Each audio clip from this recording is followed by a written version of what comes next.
Hi, my name is Janell, and I'm your host here at Table Talks. We have put together Table Talks for the purpose of talking to different healers, intuitives, and learning about their journey. What have they or what has brought them to do what they do, and the different modalities that they have found for themselves in healing themselves. And now many are healing and walking with others to find their wholeness. I think that information share is so valuable because there's something that may resonate with you and help and support you on your journey, because it's about really getting down to what is our authenticity? Where's that happy for me? We want to make sure that the power is back into your hands, that you're not having to rely on other people for your wellness directly. We want to make sure that you've got tools that you can use and support yourself, reaching out to others, giving you resources, but really having things that you can personally take for your own.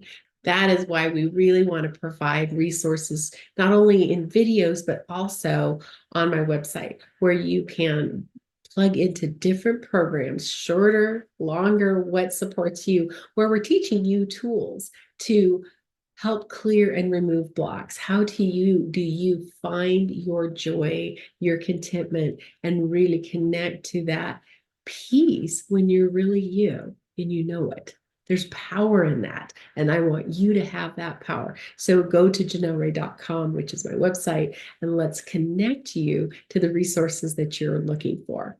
So go grab your coffee, go grab your tea, and we're glad that you're here for this conversation with Maci.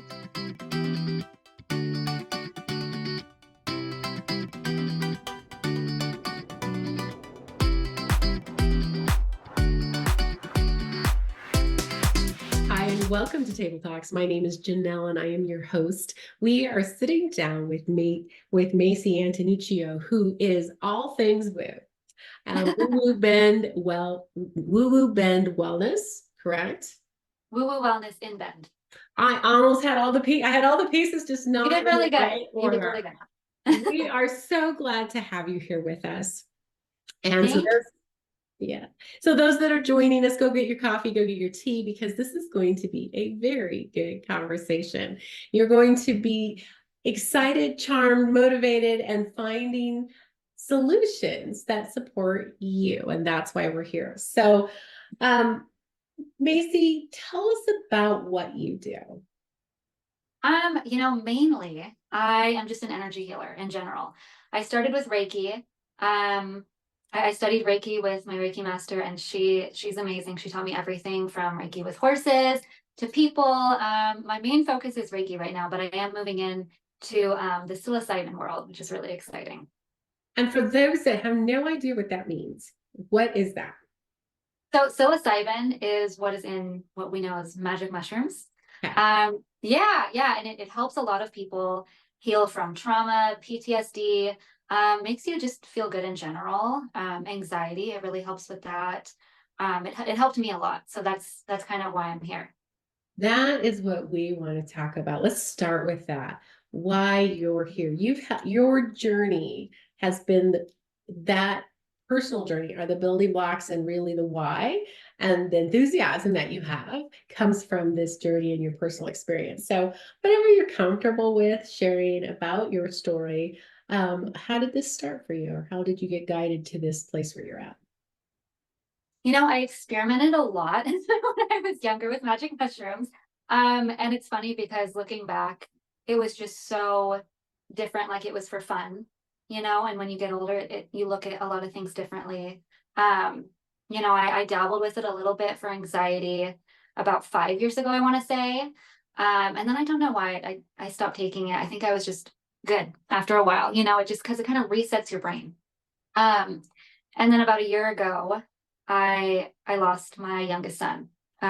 It was really, really hard. What happened, I was pregnant, and I think I was around 19 weeks, 19 weeks. And I found out in the hospital that my placenta was ruptured and I was leaking fluid.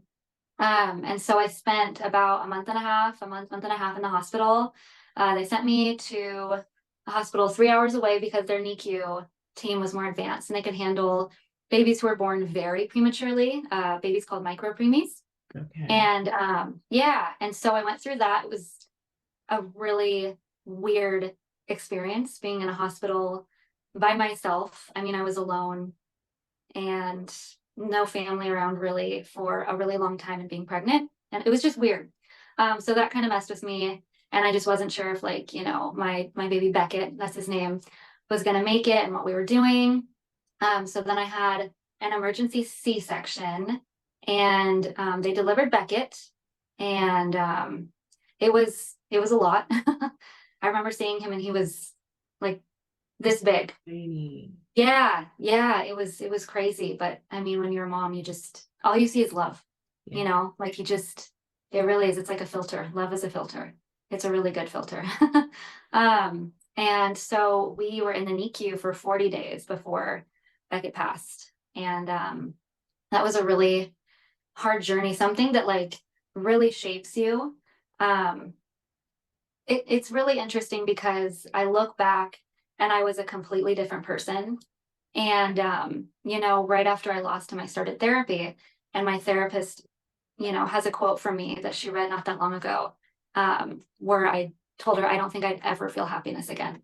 Mhm. Like I remember feeling inside where it was like a gray filter, you know, that love filter kind of went away, Mhm. and it was like a gray filter, and I didn't want to get up out of bed. I didn't want to eat. I didn't want to talk to anyone. I was scared to talk to people. My social anxiety was crazy. I couldn't talk to anyone.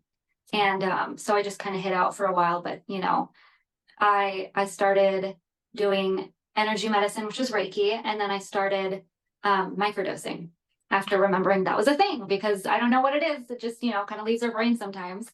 But yeah, I started microdosing psilocybin, and it like genuinely saved my life.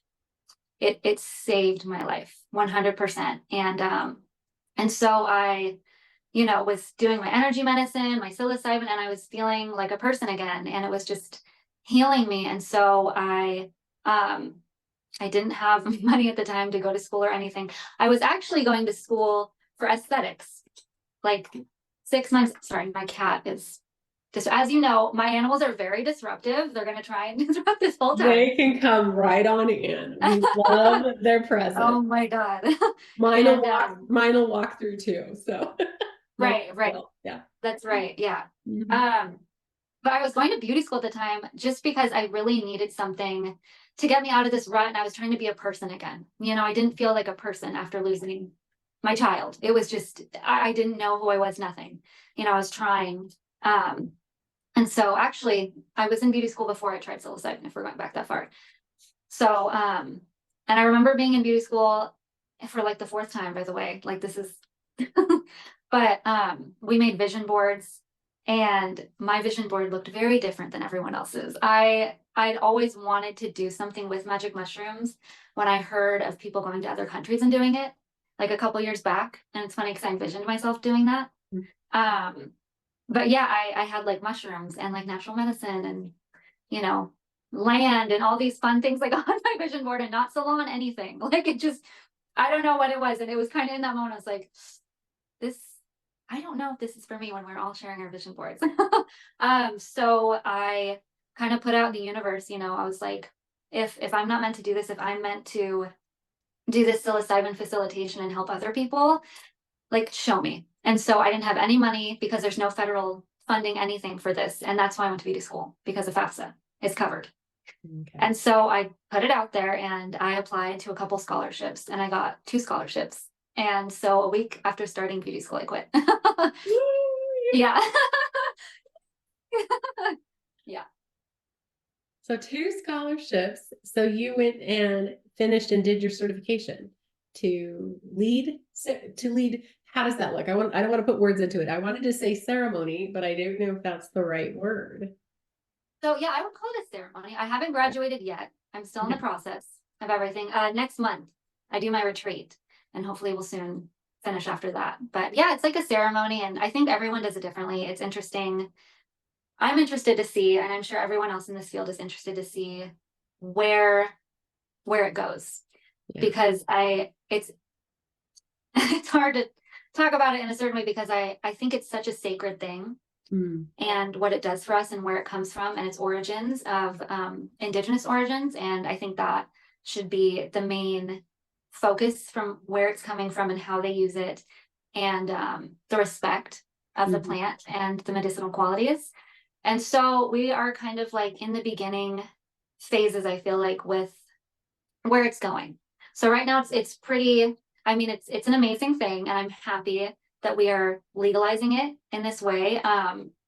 But we definitely have a little bit to go before To get it I'm really happy. where it's I'm potential. happy all the way. Yeah. Yeah. Yeah. So you're one of the groundbreakers for us. Yeah. It's really exciting. Yeah, Yeah. that's super exciting. So, without giving it all away, but what can people expect? Like, maybe give us a picture of what you, from your own perspective, what's beneficial. Like, you have your story. How did it support you? What are some other ways? Let's start there. What are some other ways that it's beneficial for people? I'm PTSD. It's really great for that. The thing is about psilocybin, it's not just, a woo-woo plant medicine. There's a lot of neuroscience behind it, and I'm not honestly the best person to talk about that. I am not a scientist, but the things I have learned are pretty amazing. It makes new connections in your brain. So what it does, it kind of like say, from my experience of, where I get my PTSD and all those experiences that I went through that really were not great for my brain, the Mhm. psilocybin kind of takes that apart and rewires it in a different way. So I look at it completely different now. And so I'm more at peace. And a lot of other work has gone into that, which is something that I'm really getting into. And I'm actually starting a new workshop for it, with just your mindset. But it really was the catalyst to my healing for Mhm. that reason, just rewiring everything. Right. So pattern, it's a type of pattern interrupt. It supports a work in a pattern, is what it sounds like to me. Am I right? Yeah, it's really interesting because how our brain, like our certain brain connections, like psilocybin connects it to other connections that our brain can't do without it. So Hmm. without this plant, like we literally couldn't think how we can think with it. Okay. Yeah. I'm curious how it does that. So maybe that's speaking to the neuroscience of it. Like, Yeah. Yeah. how does it know what to connect to? Okay, that's cool. Because Yeah. anything that we can do in a natural way to help us shift and find solutions. And when we're going through big traumas or Yeah. patterns, because some of the things that we have can be genetic patterns, can, be hardwired into through our DNA into our body. Those Hmm. things can be really hard to shift. And Yeah. so these other supports, again, this is not medical advice. Do not add or change anything to your daily routine without checking with your health care provider. But as an information share between us right now, this is a option for people that have just like, man, I have really struggled with my PTSD, and what's a solution for me? I've really struggled with depression. What's a solution for me? I mean, here's something to research and look into. Definitely. Yeah. And then there's doing bigger doses, which really helps too, and microdosing. They're very different. I mean, honestly, I've done more microdosing where I'm at right now. I have done bigger doses that have really, really helped shape how I see the world. Yeah. But microdosing really helps, I think, more with just daily anxiety and PTSD, just things you deal with on a daily basis. You just deal with life better. And, they wanted me to try antidepressants after I lost my son. I don't like that kind of stuff. And like, no harm to anyone who does that, because we all have our own bodies, own decisions, own beliefs. But it just has never really been my thing. And so it's a really good alternative for Yeah. people who don't want to get on pharmaceuticals. And is microdosing a taking small doses over a period of time? Is that what that means? Yeah, there's different schedules you can follow. But I do every other day. Okay. Yeah. And then when you say a big dose, it's a one-time ceremony spread out over longer periods of time if it was beneficial to do several or something, but it's Yeah. not so close together. It's just distance. Right. Okay. Yeah, Between. it's all up to the person too. Okay. Some people do a one and done, and Right. then there's other people that want to do it every so often. It's And just it's everyone. probably goal related and like you said, we're so individual. What supports you in helping you do what your intention is? What are you needing? What do you kind of support? Yeah, there's Yeah, so, and that's the beauty that I think that's really beautiful because it is that flexible. And yeah, because we're so unique as people, there just isn't one thing that fits us all ever. So, right, right. and so naturally, this is going to it's naturally doing that kind of um, let me support you where you're at type support. Yeah, yeah, it really brings out, the you in you, if that makes Yeah, sense. I don't know. You exactly. feel more like yourself and who you are at the core before the world told you like who you are. Has it been easy? Okay, easy meaning, was it just a clear shift into energy medicine and alternative supports? Is that just, have you always been bent that way? Just kind of all things It's really just interesting. been part of your life? I'm kind of the weirdo in the family, honestly, with the alternative medicines and alternative views. I grew up in a very religious household, honestly, very strict and not alternative anything, by the book, everything.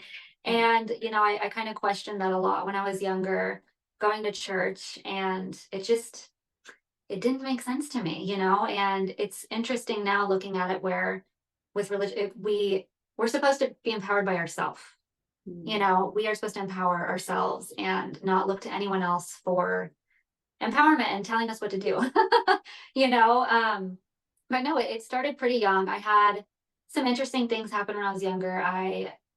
Which Reiki was the catalyst to opening it up, but I had some interesting psychic like encounters when I was a kid, and it was kind of weird to like talk about that kind of stuff with religion because then it's like you're possessed or something weird like that. Wow. Um, yeah, it was weird, but so I kind of like buried that part of myself for a really long time, and Mhm. then I got older, more independent, and kind of got into spirituality. And specifically, when I got into Reiki, those psychic abilities really came out. Like it was kind of crazy, honestly. Um, when I was one of my favorite sessions was actually a distant Reiki session. And this was weird to me because like I didn't even receive Reiki before I got my Reiki certification, honestly. Like I just always felt called to it. Like I was supposed to do it.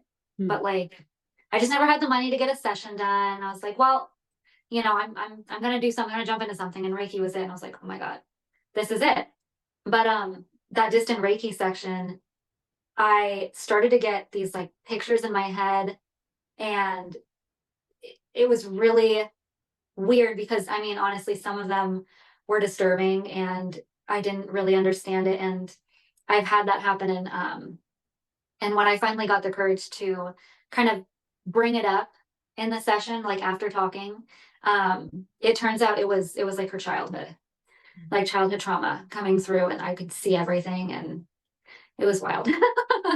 Yeah. So it's really interesting because it's Reiki is the catalyst to everything, honestly. If you're psychic, spiritual, anything like that, like it will bring certain things out. Yeah. Well, Yeah. it opens us up, doesn't it? When Yeah. we're moving energy, we're actually engaging. So we're a physical body and we're an energy body, and the two of them are Right. designed to work together. And Yeah. in a lot of, like you're touching on and talking about, it's like in a lot of our growing up, because I have a similar story to you. I grew up in a religious family and all the do's and don'ts and all these rules. Right. And if you're psychic, you are seriously possessed, and all these crazy Yeah. stuff. Like I remember the first day that in my energy training and working in things and moving energy, I saw, oh my gosh, it opens us up. We start acting like Right. we're designed to work, and Right. our physical gifts and energy gifts are designed to work together. And I remember the first time I'm a medium and I didn't know it.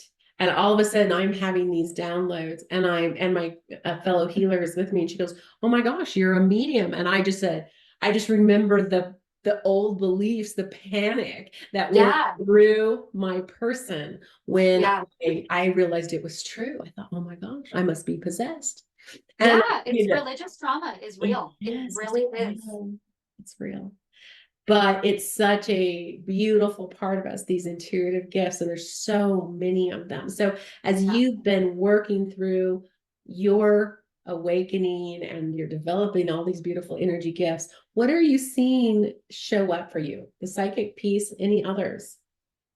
I just see a lot of um trauma with people, honestly, and it's Okay. really interesting because I feel I get a lot of childhood trauma from people, and it just kind of shows how like things are really trapped inside of us and they stay, and we don't Mhm. even know that they're affecting us. Our subconscious is kind of a crazy thing because it creates blocks to getting what you want, to like living the life that you want, to being happy. And it's kind of funny because we kind of chalk it up to, I have anxiety, I have depression, I don't really know why, but your subconscious probably knows why. Yeah, And I love Reiki exactly. because it brings it up. That's proof that it brings it up, Mhm. because that's why I'm seeing it. That's, we're getting through the blocks, and I love that, Mhm. because when we get through the blocks, that's when we can like bring in the life we want and do the things we want to do, and like all that fog like kind of lifts.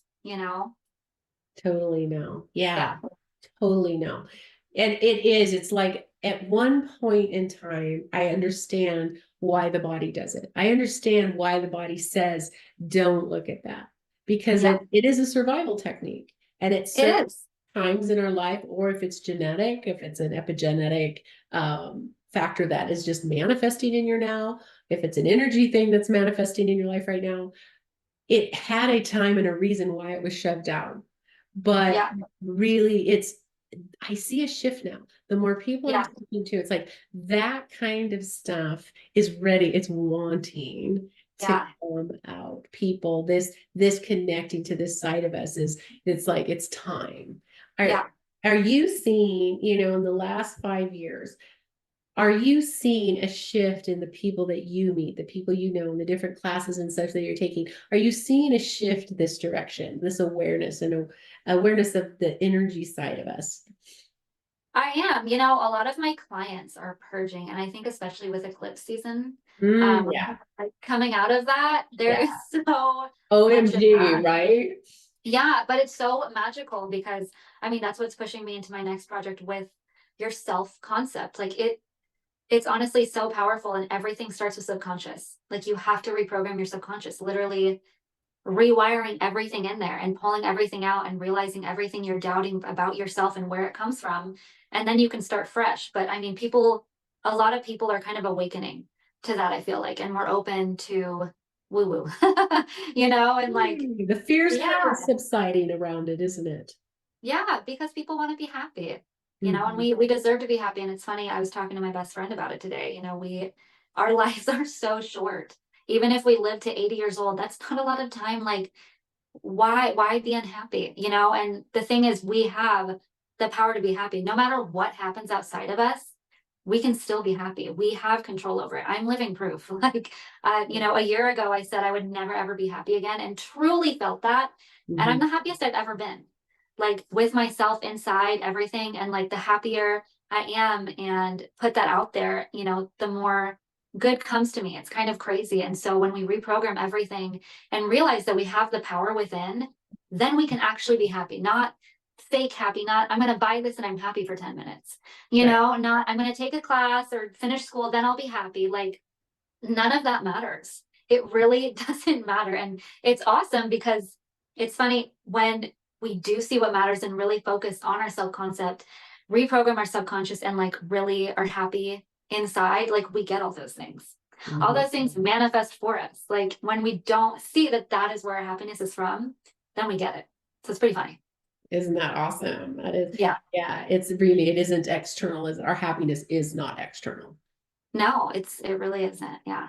So what do you think the biggest block is for people right now between that happy and wherever they're at right now? Like there's actually two questions that are popping into my head, I guess. Which one would Okay. you choose first? Let me just ask. That it's Yeah. between One at a time. One at a first, time. right? What's up? So, you know, what are people really looking for but don't know how to put it into words? I think honestly, happiness. I think it is that They happy. just they just want to be happy, and it's not, like I was saying, that for the moment happy, like truly happy on the inside and just content, just Mm.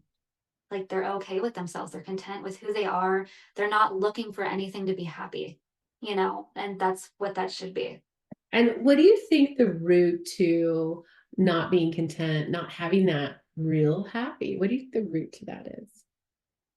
Basing your happiness on outside circumstances, Okay. on the outer world, anything that's happening in your life, because you can be happy no matter what. And it's hard. And I get it with specifically, like the group of people who are grieving, because that's where I come from. Mhm. And it's interesting, especially with like grieving your child. You get a sense of guilt almost when you feel happy after. It's when I say I'm the happiest I've ever been, like a part of me is like, oh, because he should be here, and I wish he was. But if I based how I felt on everything that has happened to me, I would never get out of bed. I wouldn't have a bed. I would be in a hole somewhere. You know what I mean? Like it's, and that's where we need to start, though, is the inside, and realize if everything gets taken away from you, like you can still be happy.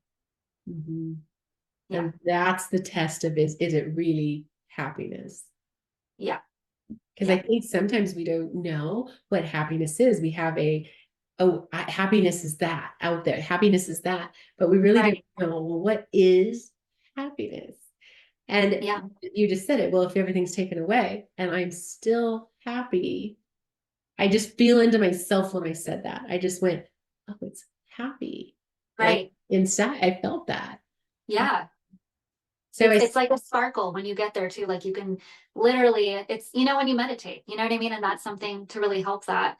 It's that weird, I mean, that might be the wrong word, but just it's an overwhelming, like staticky feeling inside where you're just like, oh, like you're filled with like warmth and just sparkly inside. And not like nothing is making you feel that way. Like you need to get to a point where you can give that to yourself. Like I'm at the point where I can just, oh my God, I'm so grateful for being alive. It doesn't even need to be anything on the outside. Like I'm so grateful and happy, and like I fill myself with that energy. And that's magic right there. that is I want magic. everyone to feel that. Yeah, I would love to have everyone feel that way. And that's your passion, isn't it? It is. It is. I just honestly, like when you go through so much and like you're in the depths of depression, like I don't want anyone to feel like they can't get out of that. They have to do, so take something or, be someone else to just feel good again and feel like a person and happy. Like I love helping people be happy again. Like that is my thing. It makes me happy. How much of this finding this mission you have, how much of that is part of your happy? It fuels it. It really does. But like I said, I mean, I'm at the point where I'm happy, and it's other things on the outside can add to that. You know what I mean? Like make it extra and like, oh, that was awesome. I'm grateful for that. Like Mm, that made me feel this way. But like if that gets taken away, like make sure your happiness doesn't go with it. You mm. know? Yeah. Don't tie it to anything. Yes. Yes. I like that picture. Don't tie it to anything. It's just an is. I Yeah. exist as happy. Okay. And so I imagine, and see if you agree with this, that it's the awareness that that could even be a habit that we might be doing and not even realizing we are. Just something Yeah. we've done. We've done this tie. I tied my happy to when I'm successful, I'm happy. When I, Right. fill in your blank. When I get a promotion, I'm happy. I've tied that. And I think it might be an interesting exercise to go through and sit within a meditation, even a meditation healing possibly, and say, okay, show me where all the places I've tied my happy to. Because we might Right. even know. Yeah. Yeah. No, that's great. I'm just Yeah. sitting there thinking about myself. I'm going, yeah, huh. Macy has What a do you really tie your good. happiness to? Yeah. What if I tied my happy to? I think I have. And not, that's the beautiful thing about these conversations is until we open up that door and it brings light into and awareness, the light of awareness into a Yeah. space. We just don't know what we don't know, and we're not aware of what we're not aware of Exactly. until we are. And then it's just like, oh my gosh, that is just it's huge. It is. It's an oh my gosh moment. Like when you realize where your happiness should be coming from, because you don't want it to, you don't want anyone else to be able to rip it away from you. You Right. know, it's, yeah. It keeps the power, and that's what you're saying. The power needs to come from us. The power of our choice, the power of expression, and just really being. The more I think that this is the other thing that you're showing me in this conversation, the more that we are owning our happiness, the more Yeah. that we're really in that, that's powerful. Yeah. That's a huge power. It is. It is. And that's the thing. We're so powerful. And I think that scares people because that means that like if you're not happy and you don't have a great life, like it's kind of your fault a lot of the time. And it's circumstantial. Like I'm not gonna say, I think about people who are on the other side of the country, like dealing with things that thank goodness like we're not dealing with. You know what I mean? I'm not gonna even touch on that and say, well, you're not happy. I'm saying we have a lot of power. We do. We have a lot of power in us. And it's kind of up to us to be happy. Like yeah. Yeah, it is up to us because we're the only ones that can change or add or take away. Yeah. Us is us. Yeah. And I think a lot of like what I've encountered, sometimes people don't feel like safe to be happy. It's almost a new thing. And when something's unfamiliar, whether it's better than what you've been experiencing, it's still scary. Yeah. Yeah. Why would it scare us? Isn't that just a paradox in a sense? Why do you think? I feel like if we have not experienced it, if it's unfamiliar, it's scary and it's not even our conscious minds. Our conscious minds want to be happy. They want to experience these things that make them happy. But back to our subconscious, Yeah. they're like, it's not safe. It's not safe. I don't know what this is. I don't know the outcome. People who haven't had great relationships, let's take that, for example, abuse in relationships. It's scary to get into a healthy relationship after an abusive relationship because they don't know what's going to happen. In abuse, it's what's going to happen. It's not great. It sucks, but what's going to happen. And with a safe relationship, you don't know what's going to happen. You really don't. It's unknown. And the It's unknown is scary. and it's scary. And I feel like there is the thing that if it's not there, I don't have to lose it. Yeah, exactly. I think that plays in there as well. And I see what you're saying. It can be even behind the curtain, these thoughts are happening. Because we could ask somebody, do you want to be happy? And they're like, absolutely. Yeah. But yet, the self-sabotaging choices and behaviors and things, and it's behind the curtain that is really fueling the decisions. And that's like you were saying, the subconscious thought. And that's what's beautiful. So let's go back to your medicine. That's what's beautiful about, the different micro dosing options and things Yeah. like that, and is being able to rewire that piece of us. Yeah. No, it definitely helps. It definitely helps. And I think another big thing that helped me in the last couple months actually, is just working on my subconscious specifically, just kind of creating a program for myself with affirmations and, just really rewiring everything. Like I think the psilocybin helps with your nervous system a lot and allows you to open up that venue, just like Reiki kind of does. It's funny because I almost relate Reiki and psilocybin like together because they really can give you like very similar experiences in certain ways. But it opens you up to work on your self-concept and rewire everything inside. And so your subconscious can be rewired in that way. You can finally relax, say, yeah, well, maybe I am a good person. Maybe I do deserve to be happy. Like that does sound good. And repetition is key. And if you do things enough, like you're going to believe it, good or bad. So, and that's up to us. It's up to us because really that subconscious space is a neutral. It Yeah, isn't, it's a neutral space and it's been wired one way or another. exactly. Because it's a neutral, it can go either positive, in support of, or not in support of. Yeah, Right. for sure. Oh my goodness. Well, Maci, thank you so much for sharing your perspective, Cool. your journey work with us, and how you're really, I love your excitement and passion to help other people. It's contagious. When I talk to you, I smile. I'm like, oh my gosh, her passion is so contagious, her passion for happiness and helping people. So I'm excited for this next year and all with your certification coming up here shortly in June, and then all that's going to open up because there's big things for you to do and lots of people that are going to be blessed because they know you. Thank you. You bet. So if what Maci's talking about is resonating with you, those that have joined us, we're so glad you have. We're going to leave an email address so that you can reach out, and or a website so that you can check out what's going on in Maci's world, how you can reach out to her and get supported. Do you have any last words you'd like to leave with the audience? Just remember you have the power to be happy, and it's safe to be happy, and it's all up to you. There you go. All right. Till the next time, we'll see you. Be happy.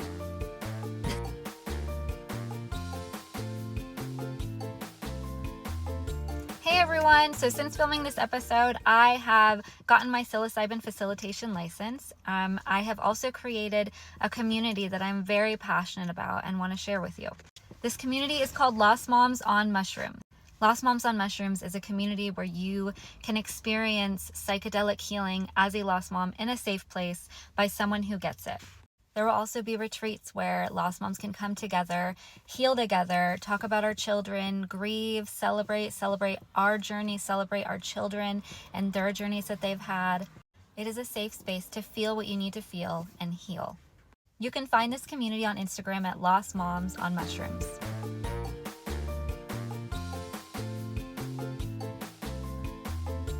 I'm so glad that you joined Maci and I for that conversation. It is empowering to see that we can have that kind of real happiness inside of us.